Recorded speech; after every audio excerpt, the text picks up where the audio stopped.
Saya dari kelompok 7 mau membahas tema budaya Yogyakarta, yaitu upacara Labuhan.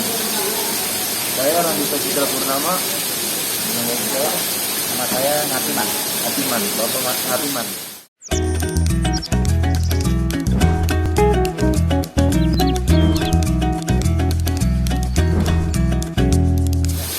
Kalau saya boleh tahu upacara Labuhan itu Bapak? Ya, Upacara Labuhan itu apa sih Pak? oke. Jadi itu adalah salah satu upacara adat, upacara budaya leluhur orang Jawa. Orang Jawa. Jadi di Jogja itu sebenarnya ada labuhan namanya untuk keperluan di pantai selatan. Oh, pantai selatan. Kita di Parangkusumo. Itu biasanya dilakukan oleh masyarakat warga di wilayah Jakarta. Utamanya adalah hajat keraton. Keraton itu sendiri adalah salah satu yang memangku upacara adat yang selama ini masih berjalan dan masih yang jadi bagian dari tradisi dan jadi bagian dari agenda melestarikan budaya leluhur. Budaya leluhur. Kalau itu sebenarnya di mana Pak dilakukan? Itu kan biasanya tahun sekali di Pantai Selatan. Labuhan itu adalah upacara sebenarnya adalah penghormatan kepada alam laut. Dalam mitos orang Sunda itu memang laut selatan atau di Parangkusumo itu adalah kerajaan jin. Nah, tentu manusia itu memang kitanya adalah harus menghormati selain manusia itu ada hewan, ada tanah, ada air, ada jin, ada angin dan sebagainya itu menurut keyakinannya adalah ada rajanya. Memang kalau dari mitos atau sejarahnya memang kalau di sejarahnya belakang itu memang Pantai Selatan itu adalah kerajaan jin. Pada saat apa sih Pak dilakukannya upacara Labuhan ini? Acara apa itu? Kan ini karena itu menjadi rutinitas lalu dilakukan oleh masyarakat Jogja, oleh keraton sendiri, ya mereka meyakini ketika kita menghormat kepada alam, kepada selain makhluk manusia, ya harapannya adalah ada berkah di berkah. Nah, khususnya apa? Karena seseorang manusia itu kan perlu sarana, air juga, ada angin juga, itu gratis ya. Jadi bentuk rasa syukurnya seperti itu. Kita harus menghormat kepada makhluk, apalagi yang dimitoskan diyakini bahwa memang ada kerajaan jin di Pantai Selatan. Terus mereka juga menghormati dalam bentuk tradisi orang Jawa itu ada makanan, ada pakaian, ada sarana rumah tangga, ada hewan yang berupa itu disajikan. Jadi Labuhan itu menyajikan sebagai bentuk toleransi, bentuk penghormatan kepada alam. Kalau ini Pak apa aja sih Pak yang harus disiapin gitu untuk upacara Labuhan? Nah, biasanya utama ada pakaian, makanan yang sudah di-set jadi kayak bantak apa ya, tumpeng teman itu. Ada termasuk ini apa namanya, sarana orang hidup lah, kebutuhan orang hidup, pakaian, mungkin simbol-simbol yang lain. Kalau dulu artinya kayak hewan ya bukan ya, dengan disembelih berhitung dan sebagainya, dipersembahkan.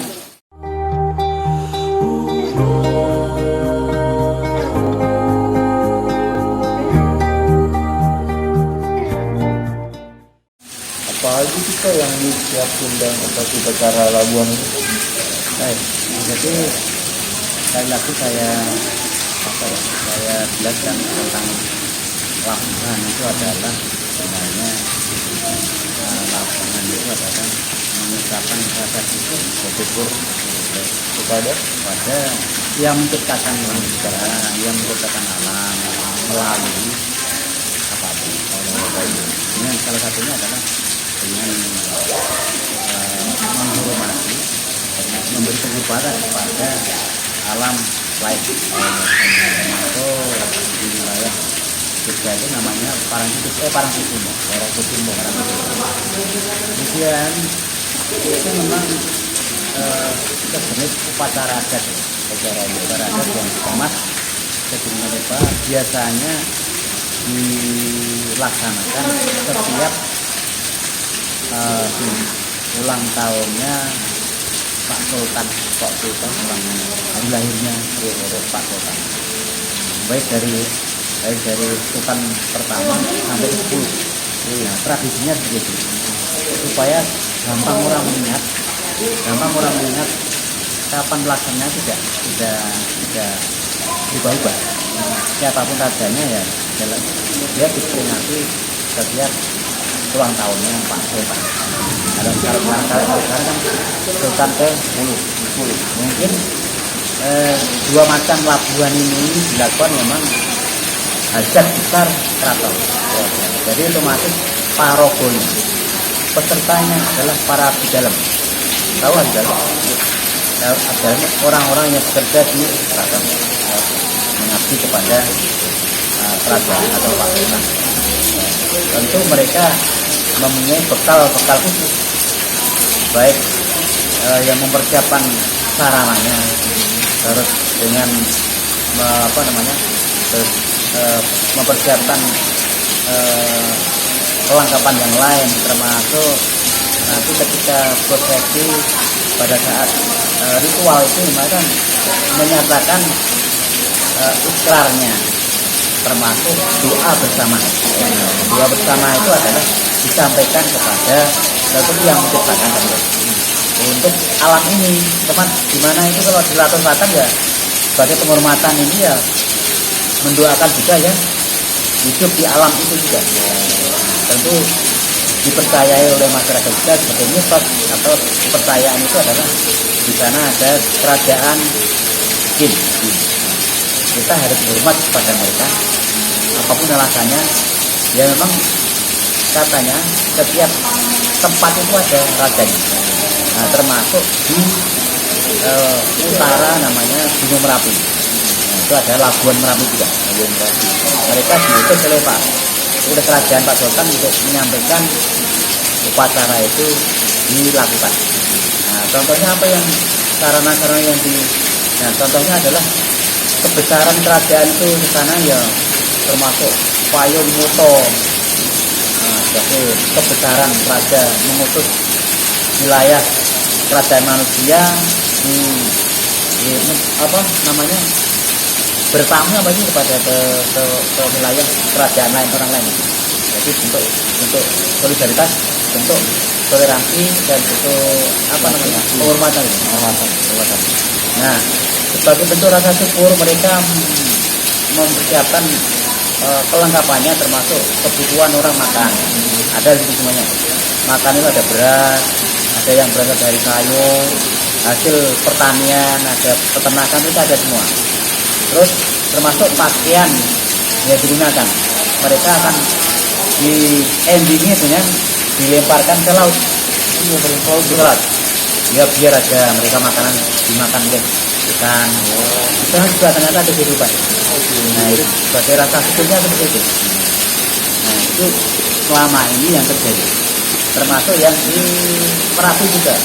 Kebetulan beda tempat, tentu juga beda aturan.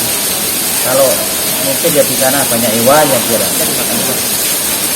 Kalau yang siap tadi biasanya mereka juga bersama-sama makan di situ. Gak apa? Orang-orang yang makan di situ gak apa-apa. Nah, karena betul rasa syukur itu saking gembiranya. Harapannya adalah sama-sama untuk perdamaian. Kalau kita berdoa dengan ikhlas, dengan yang baik, terutama yang baik itu ya, tentu akan mendatangkan berkah. Itu yang diharapkan adalah berkah lingkungan wilayah itu, yang khususnya adalah wilayah Jogja dan sekitar. Karena di keyakinan seperti itu sampai sekarang ya terus sampai sekarang masih dilestarikan.